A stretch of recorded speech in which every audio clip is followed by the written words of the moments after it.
Buenas noches, nueva edición de En Profundidad.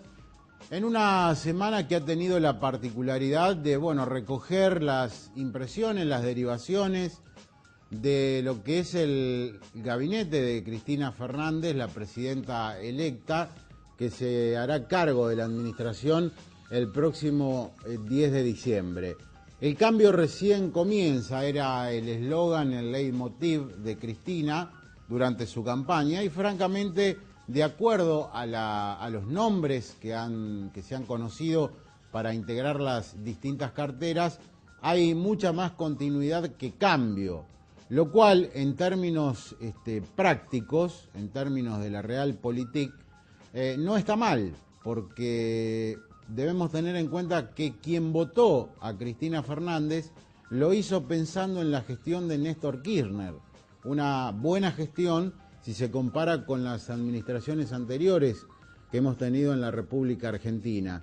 Lo cierto es que ni Julio De Vido, el ministro más cuestionado, más sospechado que hay en el gabinete, ni tampoco Alberto Fernández, a quien se los indicaba como el adversario interno de De Vido, han partido desde el poder. Esta fue una formidable cortina de humo, un paraguas, para que los periodistas nos entretengamos hablando de las peleas entre De Vido versus Fernández, cuando están muy bien repartidos las atribuciones de cada uno de estos dos funcionarios. Por lo demás, la gran novedad, si se quiere, la constituye el nuevo ministro de Economía, un hombre muy joven de 36 años, Martín Lustó. Y fíjense qué paradoja, ¿no? Martín Lustó proviene de la escuela de Roberto Labaña y actualmente abreva en el instituto que comanda Javier González Fraga. Si ganaba Labaña, el ministro iba a ser Javier González Fraga. Si ganaba Elisa Carrió, el ministro iba a ser Alfonso Pratgay. Y ganó Cristina, el ministro va a ser Martín Lustó. Es decir, la política económica, ganara quien ganase, iba a tener un grado de continuismo notable. Fuera de estas cuestiones, lo más sorprendente y a la vez lo que habla de la campaña permanente a la cual hemos aludido tantas veces en este programa, se mantiene incólume. Aún no asumió el nuevo gobierno y ya empezó un ataque furibundo contra quienes van a ser los opositores principales, léase Lilita Carrió, a quien le achacan haberse ido a Punta del Este. Debemos decirlo, es una ingenuidad de parte de Carrió hacer esto, y también por el patrimonio de la exdiputada chaqueña. Si hay una persona, y debemos decirlo, a la cual no se le puede decir que no es transparente, que no es honesta, es Elisa Carrió, una mujer que creo que es de las pocas que no se ha enriquecido desde su ingreso a la política. Pero el gobierno la ha puesto en la mira, como ha puesto en la mira a Mauricio Macri, al designar a Aníbal Fernández como futuro ministro de Justicia y de Seguridad. Va a entrar en un cono de sombras el traspaso de la policía precisamente al jefe de gobierno porteño, y se van a venir meses, años también de mucha dureza política, de mucha rispidez, porque Aníbal Fernández no es un hombre, un personaje que se caracterice por su sentido común a la hora de tener un micrófono adelante y de declarar. Vamos a tener un programa muy interesante, va a estar con nosotros la presidenta de Mujeres en Lucha, Ana Galmarini, para saber qué ha pasado con ese movimiento que sufrió una gran crisis en los 90, si ha mejorado hoy, y después con Raúl Lamberto vamos a repasar cómo se prepara el gabinete, el gobierno en ciernes de Hermes Wiener en la provincia de Santa Fe. Ahora el corte. Bueno, lo que habíamos anunciado, está con nosotros Ana Galmarini, que es la presidenta de Mujeres en Lucha. Bienvenida, muchas gracias por estar aquí. Bueno, yo les agradezco a ustedes la invitación. Nos hemos ocupado de ustedes a través de un informe que presentamos en el transcurso del año, porque fue uno de los movimientos que más apareció y que más lucha dio respecto a la situación del campo. Antes de entrar en tema, ¿quiere que veamos ese informe? Bueno, sería bueno. Lo presentamos. autorizo a la subasta de estas dos hermosas parcelas. ¿La mitad está acabada? No. Sí, señor, la acabé yo. Voy al dueño. Bueno, escúchame, el martillo no se queda la boca. Se calla la boca. Enfrentarnos a los edictos del juez que dice que un tipo que laburó toda la vida pidió 20.000 pesos y debe 100.000 y tiene 10 hectáreas para poder responder contra todo eso, no sé, enfrentarse a eso me parece que es a lo mejor no parece, pero para nosotras es lo más grande, lo más importante y lo más sublime, porque empezamos a juntar, todas juntas entre nosotras, cómo podemos empezar a hacer justicia de esa forma, peleando con las armas que tenemos. Porque estoy pidiendo orden. El que incurre en un disturbio va directamente acompañado por personal policial.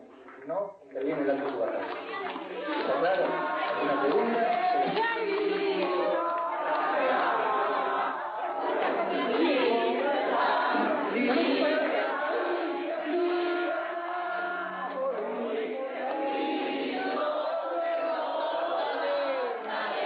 Y el rematador me decía, cuando el barco se hunde, es conveniente que se hunda del todo. Yo era muy chiquilina y le decía, ¿cómo se ve que usted no está dentro del barco? Señora, el que tiene dinero para comprar tiene derecho a venir a hacer una oferta. Me importa un comino el dinero. Acá lo que hay es toda una organización siniestra destinada a quedarse con todas las pequeñas propiedades de pequeños productores que caen. Y a eso estamos defendiendo. Y usted tendría que estar de este lado con nosotras defendiendo esto.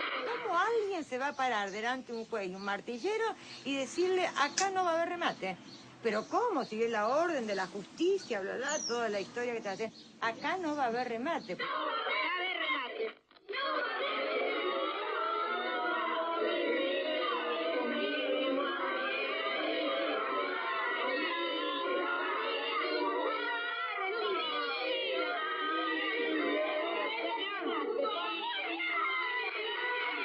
Pero yo creo que en estas condiciones se va a suspender el remate. La mayoría de la gente que se ha animado a luchar y que nos ha llamado porque quiso pelear su chacra y que no quiso perderla, lo hemos ganado. Después, chicos.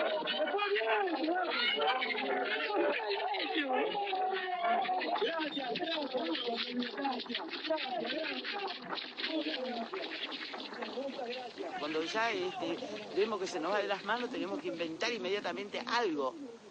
Entonces inventamos cualquier cosa, o que te morís de un infarto, o que te tiene que venir la ambulancia, bueno, o que te tocan y tenés que gritar, que me están tocando, que son unos sinvergüenza. Entonces disparan todo, no quedaba nadie.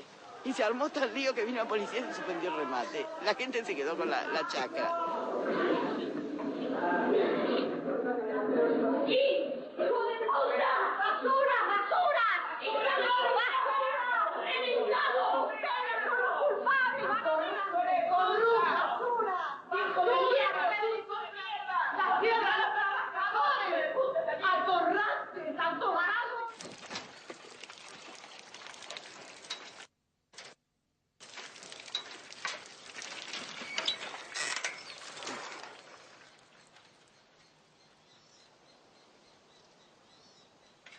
Cuando la historia se vuelva a escribir de estos años, van a haber más que 30.000 desaparecidos del sistema, porque son torturas psicológicas, torturas que matan a las personas también.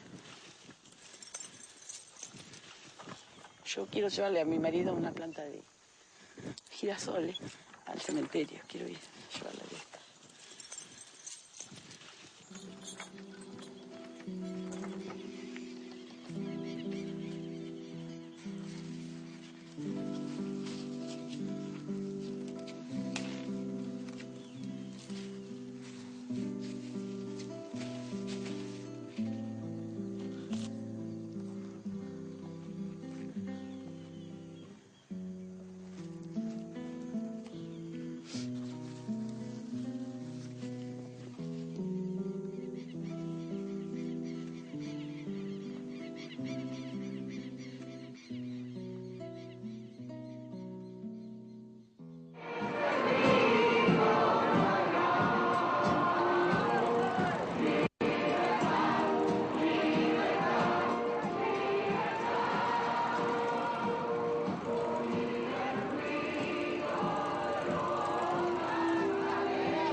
Bueno, cuántas cosas se pueden hablar, ¿no? Después de este informe que vimos, muchas de las imágenes están extraídas de la película de Pino Solanas, La dignidad de los nadies. ¿Qué ha cambiado de aquel tiempo a hoy? Uno ve esas imágenes y parece que fueron hace tanto tiempo y hace tan poquito que sucedieron, ¿no? Y que estamos y que siguen vigentes las mismas causas que nos llevó a protagonizar todos estos hechos en la década del 90. Porque si uno mira el campo como un horizonte y que somos todos iguales, podemos decir que cambió muchísimo, porque hoy los precios de los granos son históricos. Pero si uno ve las políticas aplicadas desde el gobierno hacia el campo, no ha cambiado absolutamente nada. Hoy sigue, nosotros en ese momento que luchábamos contra la concentración y la extranjerización de la tierra. Hoy no hay nada que haya hecho que eso cambie, al contrario, dado a la buena rentabilidad que tiene hoy el campo, cada día se concentra más la tierra. Un pequeño productor de 50, 60, 70 hectáreas, hoy da su campo a trabajar. No lo puede trabajar. El otro día me decían, el equipo que hoy necesitas con la labranza cero, con la siembra directa, un equipo de tractor y una máquina esa vale de 100 a 150.000 dólares. ¿Quién puede, un productor chico que ha salido recién de su deuda, que ha logrado, gracias a la pelea, ¿no es cierto?, no desaparecer en esa década y mantener el campo, pero tampoco puede ser más productor? Por eso esa consigna que nosotros levantamos por 1 millón de chacras, si no salimos rápidamente a pelear como hacíamos en la década del 90, nunca la vamos a ver, ese 1 millón de chacras, porque cada día se concentra más la producción y la tierra. Hoy a lo mejor no están los remates a la orden del día como estaban en esos momentos. ¿Por qué? Porque la gente, con la salida de la convertibilidad, con los buenos precios, ¿qué ha hecho? Ha privilegiado pagar la deuda con el Banco Nación, que tenía tantos millones de hectáreas hipotecadas, ¿no? Llegó un momento que tenía 13, 14 millones de hectáreas, cuando nosotros estábamos peleando ahí en eso que ustedes veían.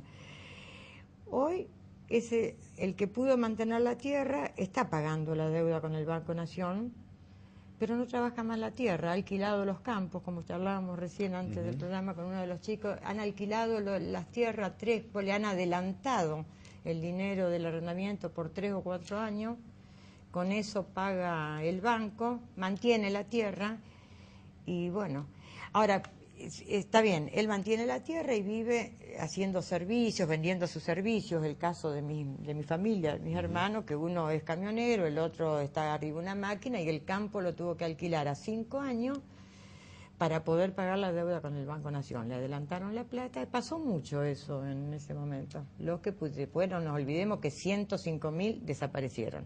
Otros se resistieron a vender, pero fueron desapareciendo como... O sea, hubo 105.000 propiedades que ya no son más productores agropecuarios, que perdieron esas tierras. Eso, datos sacados del INDEC, de los censos nacionales, ¿no? Esos directamente perdieron la tierra.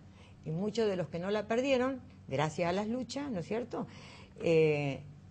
dejaron de ser productores. Tienen que vivir de otra cosa, tienen la tierra. Como en este momento son tan altos los precios, el que trabaja en gran escala es como en aquel momento, es lo mismo. ¿Qué pasaba? El productor chico, ¿por qué se fundía? Porque no tenía escala suficiente. Hubo un subsecretario de Agricultura, que era Ingaramo, en la época de Caballo, ¿no es cierto?, que dijo que había 200.000 pequeños y medianos productores que no tenían cabida dentro de este modelo porque no tenían la escala suficiente. Entonces ahí empieza el proceso de concentración de la tierra. Arranca en el año 76, ¿no es cierto?, con los militares, sigue con Alfonsín, y se profundiza como nunca en el gobierno de Menem. Y bueno, nosotros lo que vemos ahora, que cada vez la bandera que nosotros levantábamos, ¿no es cierto?, contra la extranjerización, contra la concentración, no se ha tomado en cuenta para nada desde el gobierno nacional. Total, el campo produce, con agricultores, sin agricultores, con los grandes inversionistas, los pools de siembra, ellos los 100 millones de toneladas de grano las van a tener. Claro. Ahora, ¿quiénes se llevan la ganancia de este momento que estamos viviendo en el campo? Porque hay una mirada que, bueno, si se retrotrae a los 90, dice el factor servicios estaba en alza y el campo atravesaba una crisis, como quedó manifestado en el informe y la lucha que ustedes vivieron. Pero hoy hay como una tendencia a creer que todo lo que viene del campo es ganancia, todo lo que viene del campo es nueva riqueza. Se los mira como a los nuevos ricos. Ahora, ¿esto debe ser leído en un plano así tan lineal o hay...? Claro, es lo que te decía al comienzo, ¿no es cierto? Si uno mira el campo, un campo horizontal, podemos decir si es distinto. Pero el problema es que hay datos que son por demás de demostrativos. El 4% de la soja que se produce en la Argentina, la producen... El 4% producen el 60% de la soja que se está produciendo hoy en la Argentina. El 4%. Imagínense entonces, ¿quiénes se llevan las fabulosas ganancias? Ese 4%.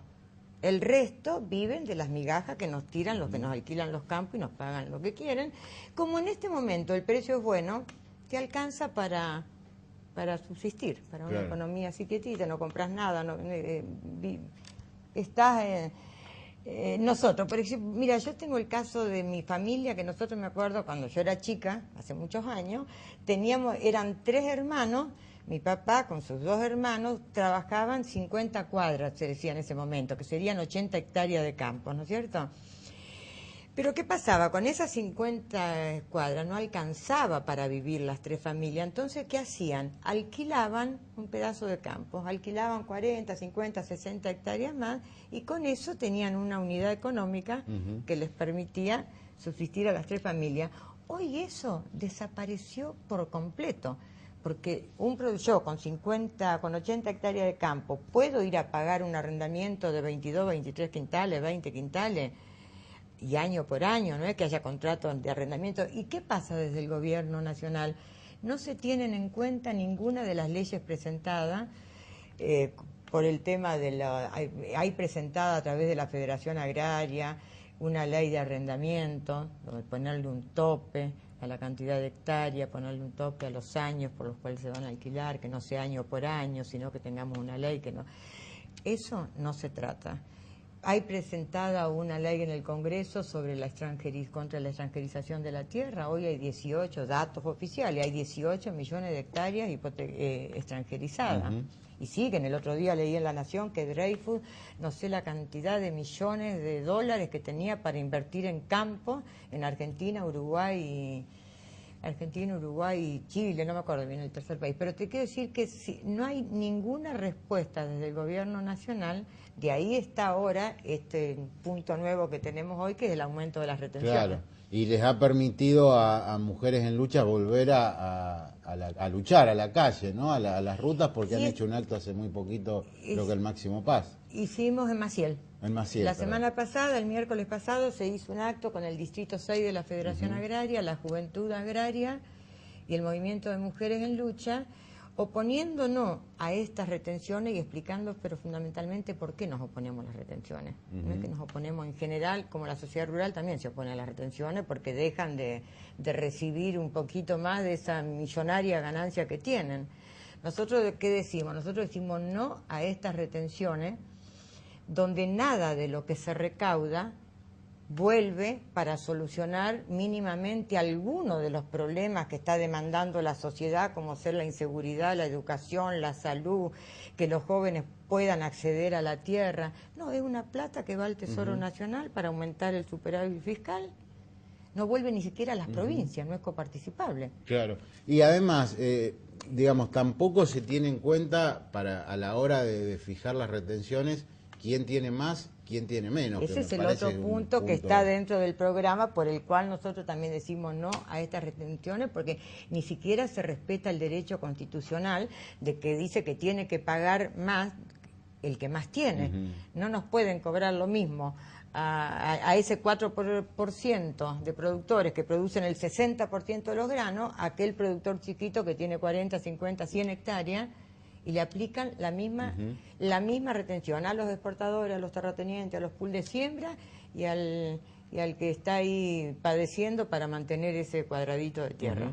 Entonces, a ese tipo de retenciones nos oponemos. Yo creo que las retenciones en un momento como este, si volverían al pueblo para que aumenten los salarios, no sé, nosotros vemos lo que está ganando un maestro, lo que está ganando un trabajador de la salud. Si vos me decís las retenciones en este momento especial que está viviendo el campo argentino vuelve para eso, aplaudo a las retenciones. Pero el problema es que no podemos aceptar estas retenciones que van destinadas solamente a que recaude más los Kirchner, diríamos, y su gabinete, porque lo maneja, no vuelve nada a las provincias. Entonces tenemos que salir nuevamente a la calle, porque esto a nosotros la vida nos ha enseñado que la única forma de que alguna vez seamos medianamente escuchadas es que cuando ponemos las herramientas en la calle. Y bueno, y lo nuevo que se está dando ahora, el otro día en el acto de Maciel, cuando llegamos a la noche, que empezaron a acomodar las herramientas y demás para el acto del día siguiente, había un enorme cartel que decía por una reforma agraria integral ya. Un cartel que lo había hecho la juventud de Maciel. Porque esos jóvenes, con la tierra, como hablábamos antes, a un precio de $15.000 la hectárea, ¿quién puede hoy, qué hijo de chacarero puede hoy acceder a un pedazo de tierra? Lo único que le puede solucionar el problema es, bueno, que haya una ley de democratización de la tierra, de reforma agraria, como quiera llamarse, que va a ser la única posibilidad. Le hago la última pregunta con una respuesta corta. De aquel movimiento formidable que se vio en los 90 a hoy, ¿han sufrido algún tipo de desmembramiento? ¿Cómo están Mujeres en Lucha hoy? A ver, ¿qué hizo este gobierno? Para contestártelo, ha tratado de cooptar a los dirigentes.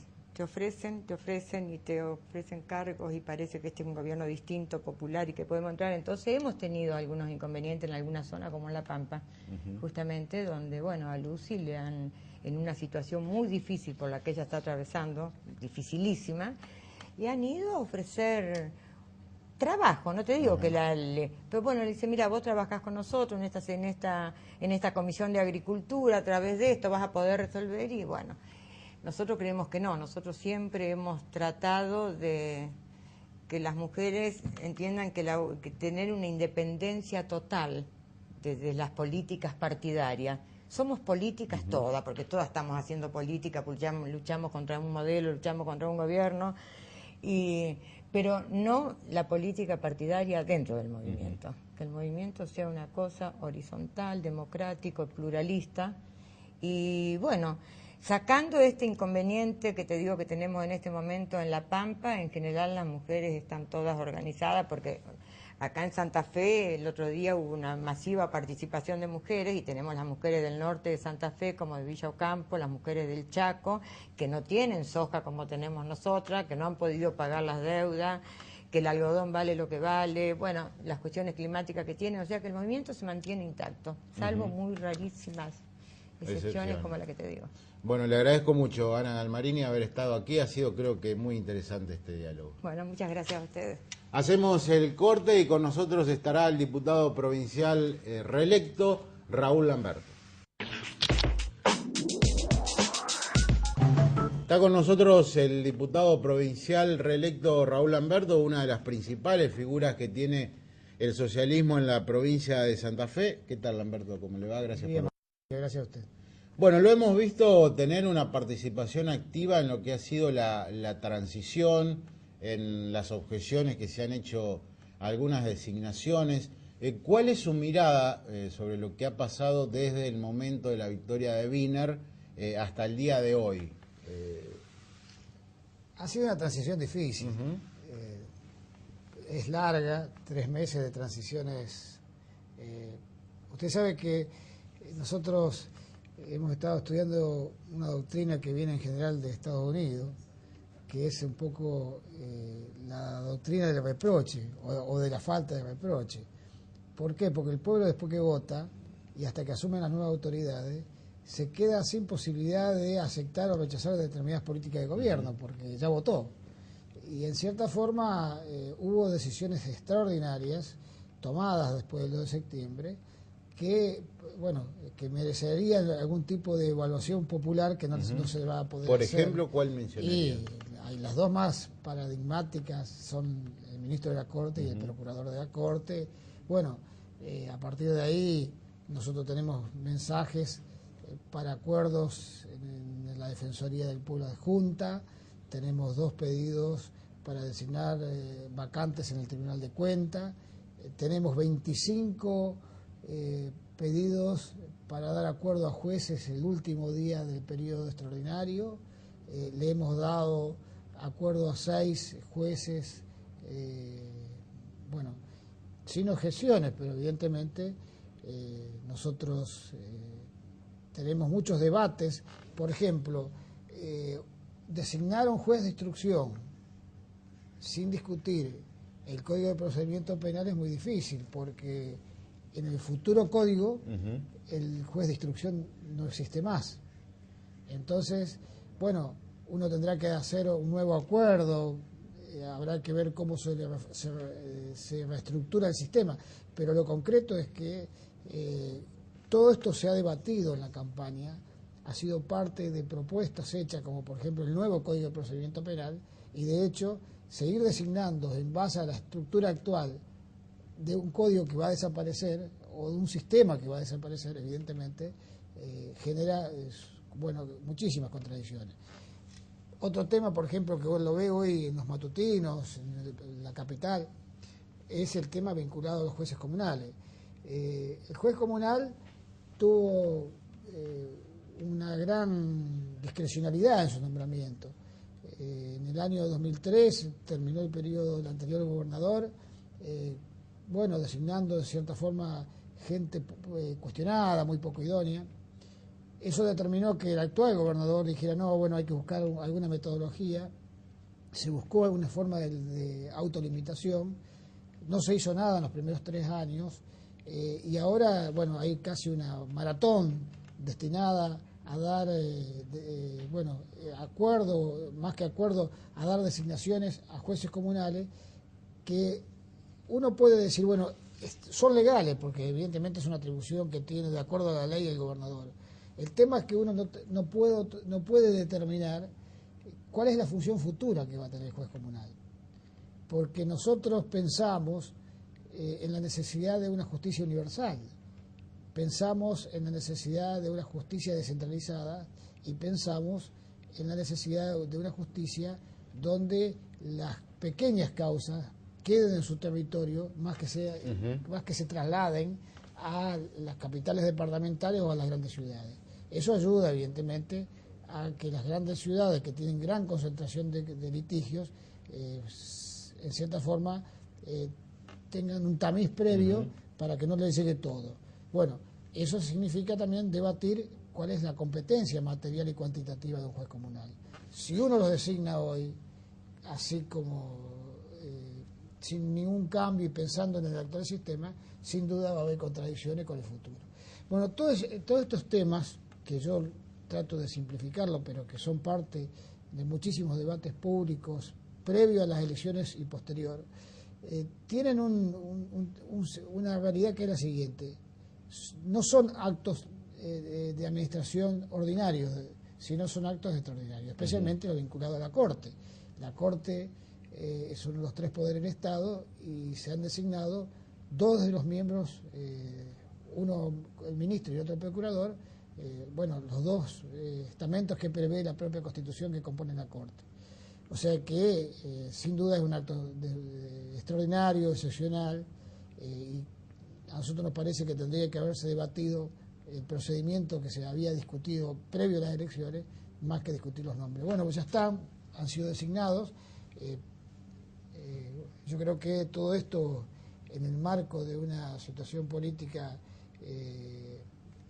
de transición, ha generado, bueno, climas de tensión, ¿no? ¿Hay posibilidades de que algunos de estos nombramientos se puedan rever o acá figura la teoría de derecho consumado? No, de hecho, cuando hay acuerdo, el acuerdo se ha dado en el marco de la Constitución. Nosotros tenemos que saber que la ley y la Constitución rigen. El debate nuestro era más vinculado a la necesidad de vincular la legalidad con la legitimidad. y la necesidad de vincular una decisión popular con un acto de gobierno, que evidentemente no ha sido el acto de gobierno que el pueblo ha respaldado, como es el que ha hecho el gobernador Obey. Ahora, superado este tema, nosotros tenemos que aceptar, porque aparte es lo que corresponde, que la ley hay que cumplirla y que la Constitución hay que respetarla. Más allá de esta cuestión, ¿qué podría decir usted como integrante, como referencia del Partido Socialista, del gabinete designado por Hermes Wiener? Bueno, yo creo que es un gabinete donde se ha buscado gente idónea y capacitada para cada una de las áreas, sobreponiéndose inclusive muchas veces a las pertenencias partidarias. Desde todo punto de vista, el gobernador electo tuvo, bueno, por un lado la decisión y por el otro lado el respaldo para hacerlo, en cierta forma, de una manera que fuera lo que él quiso que debería ser un gabinete. Y lo que tiene para nosotros de importante, que más que partir del nombre y partir de lo existente del ministerio, se partió del programa del Frente Progresista. Si nosotros predeterminamos un programa, determinamos funciones y objetivos a cumplir, y esa predeterminación, que es una decisión política, tuvo primero una definición de los ministerios, que todos ellos cambiaron de nombre, pero cambiaron pensando en el programa, no simplemente en un problema semántico. Y en segundo lugar, a partir del cambio de nombre y de una definición política, se buscó a los ministros o a los futuros ministros que ocuparían este gabinete. Nos parece que ha sido una idea novedosa, en algunos puntos, le diría, realmente trascendente, arriesgados, como por ejemplo tener un ministro de Seguridad, porque uno queda expuesto a un hecho que es tratar de garantizar la seguridad, pero también nos pareció importante de que los ministerios reflejaran las necesidades solicitadas por la gente. Es decir, el pueblo santafesino considera que la seguridad, la educación, la salud pública, justicia, esos 4 temas son los temas más sentidos y que merecen un cambio. Y bueno, nosotros hemos respondido con 4 áreas específicas que no quedan diluidas en el medio de un gabinete, en la idea de tratar de dar solución y respuesta a esos cambios. Estamos dialogando con el diputado provincial Raúl Lamberto, quien va a tener, tal vez no lo quiera decir, se lo vamos a consultar, la responsabilidad de conducir la Cámara de Diputados en el próximo periodo. El corte.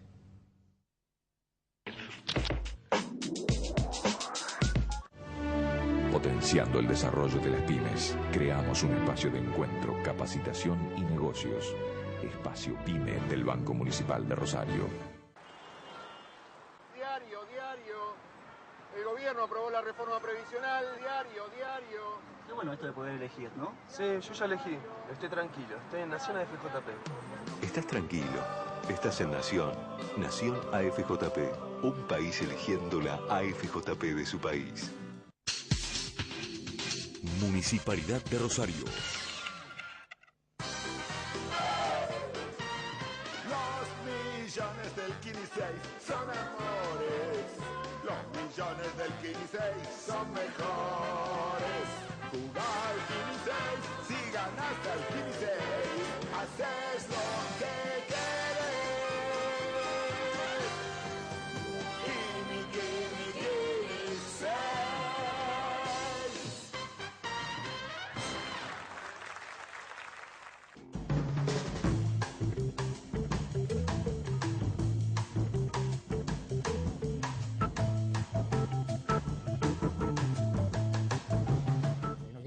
Seguimos dialogando con el diputado provincial Lamberto. Estábamos dialogando sobre las dificultades que han aparecido en algunos lugares, caso la EPE, con el éxodo que se ha dado, por ejemplo, de figuras técnicas, ¿no?, ocupadas específicamente a la cuestión, más allá de las referencias partidarias.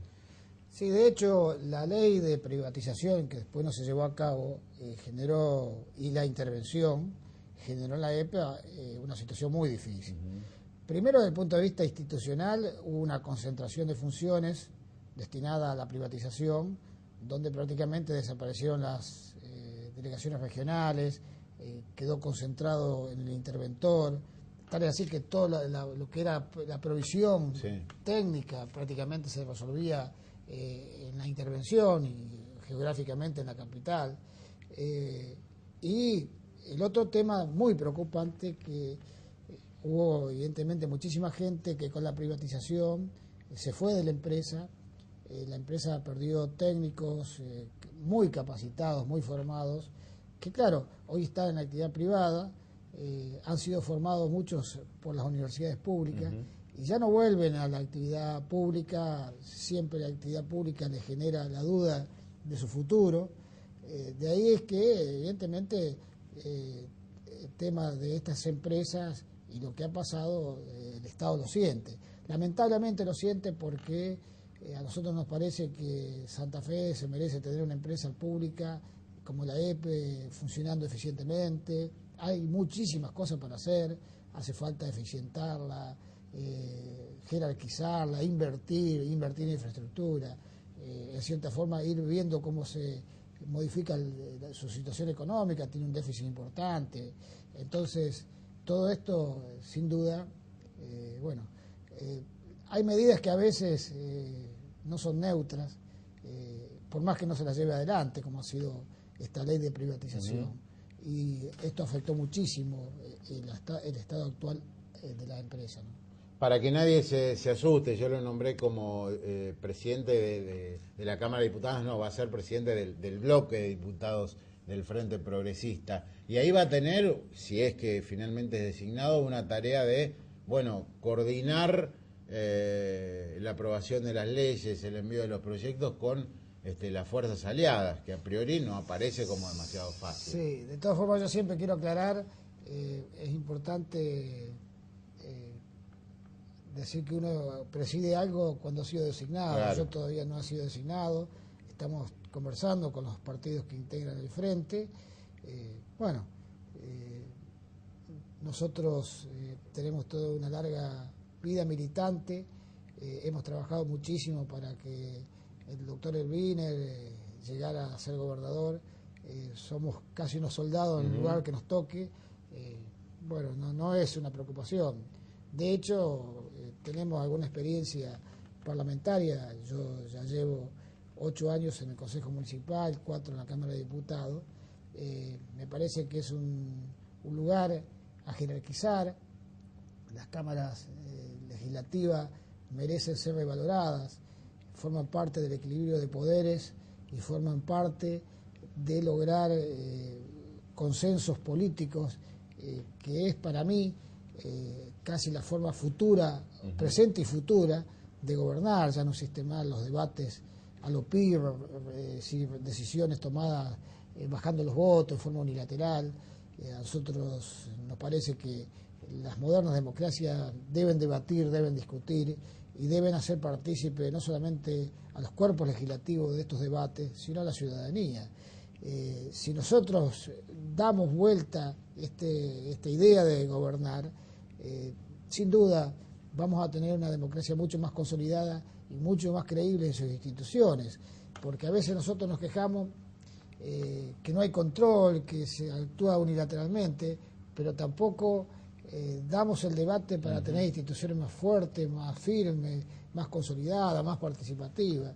Y desde ese punto de vista, no solamente los cuerpos legislativos, es decir, diputados, senadores, sino los tribunales de cuentas, los organismos semidirectos que hoy en esta provincia no existen, las formas de control en sus variantes, las formas participativas, todo eso evidentemente forma parte de una democracia que se tiene que ir modificando, como es el derecho a la información. Siempre uno que está en el gobierno piensa que a lo mejor el derecho a la información es para los que están en la oposición, pero no los oficialismos. Hay siempre una idea de retasear información. Nosotros estamos reivindicando hoy a pocos días de ingresar el derecho a la información, porque nos parece que se consolida la democracia si no se ocultan los temas. Es decir, y para un funcionario que tiene que brindar información, es una garantía que haga las cosas lo más transparente posible para que esa información no tenga reproche. O sea que todo esto forma parte de debates que se tienen que dar en esta provincia. Se tienen que dar porque Santa Fe está muy atrasada institucionalmente. Santa Fe tiene una constitución del año 62 en un tiempo político de extrema crisis. Recordemos que la constitución del 62, por ejemplo, se termina de aprobar y se la jura cuando había caído el gobierno de Frondizi, que era la UCRI, y el gobierno que estaba en Santa Fe, representado en ese momento por el gobernador Silvestre Begni, también era la UCRI. O sea que cayó el presidente del mismo partido político que gobernaba Santa Fe. Esa convención se tuvo que acelerar, terminarse en 7 sesiones ordinarias, lo cual determinó que fuera una constitución producto de un tiempo político de gran inestabilidad. Bien. Ahora, han cambiado los tiempos. Nosotros tenemos la obligación, y en esto no hablo solamente nosotros los socialistas o nosotros el Frente Progresista, sino todos los partidos tienen la obligación de tener una constitución provincial que nos coloque a la cabeza de las instituciones de Argentina. Como en su momento fue Córdoba con la constitución del año 87, que al margen de esta cuestionada reelección indefinida que tuvo el gobernador Angeló, fue una constitución que generó instituciones precursoras en la vida política e institucional de la provincia del país, y que de hecho muchas de ellas después recogió la Constitución Nacional de 1994. A nosotros nos hace falta dar una vuelta más de tuerca, es decir, hoy superar a Córdoba, superar el 94 nacional, y decir Santa Fe vuelve a ser la cuna de las constituciones. Claro.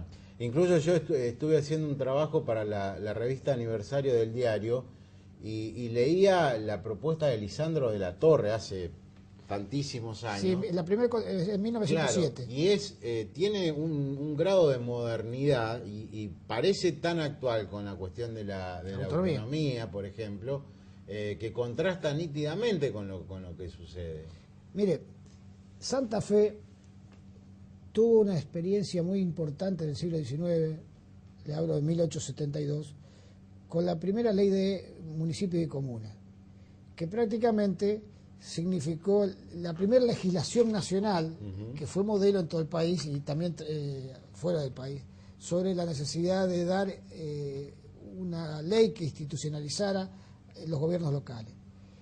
En el año 1888, Lisandro de la Torre da su primera tesis doctoral, donde en esa tesis doctoral habla de los municipios de convención, sí. O sea, los municipios generados a partir de una convención local, que fue lo que después se aplicó en el año 1932 con la Convención de Santa Fe y de Rosario.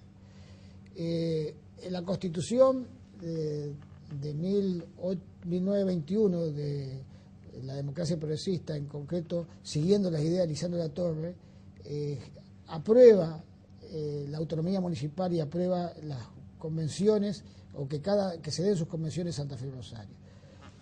Pero también genera muchísimas instituciones como la iniciativa popular, la consulta popular, todas instituciones que eran vigentes en 1921 y que lamentablemente desde 1921 no se aplican hasta 1962, y la Constitución de 1962, en lugar de recogerla, termina desechándola. Fíjese cómo era de grave el tema, que el proyecto que presenta la UCRI como partido de gobierno en la Convención Constituyente para los municipios preveía que el intendente no era electo, lo designaba el Ejecutivo Provincial con acuerdo de la Asamblea Legislativa.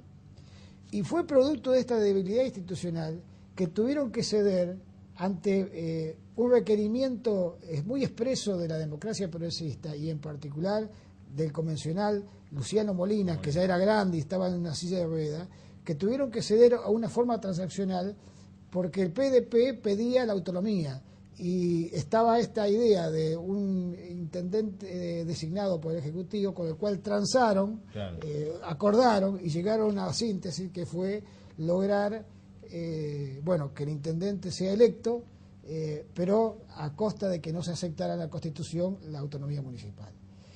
Solo parte de la historia.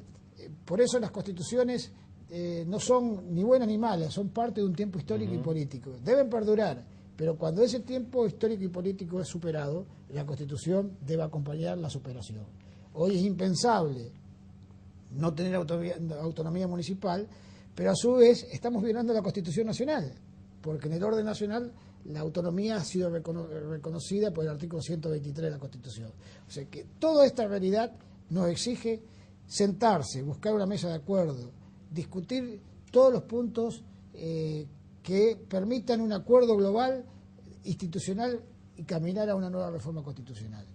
Yo no tengo ninguna duda que muchísima gente del justicialismo coincide con esto, está de acuerdo en acompañar esta idea, va a ser parte de una mesa de diálogo y de hecho si los puntos más conflictivos, como puede ser la unicameralidad. Sí, o el legislativo, porque uno piensa en la unicameralidad, pero a lo mejor hay formas de legislativo combinada que puedan ser aceptadas como forma de consenso.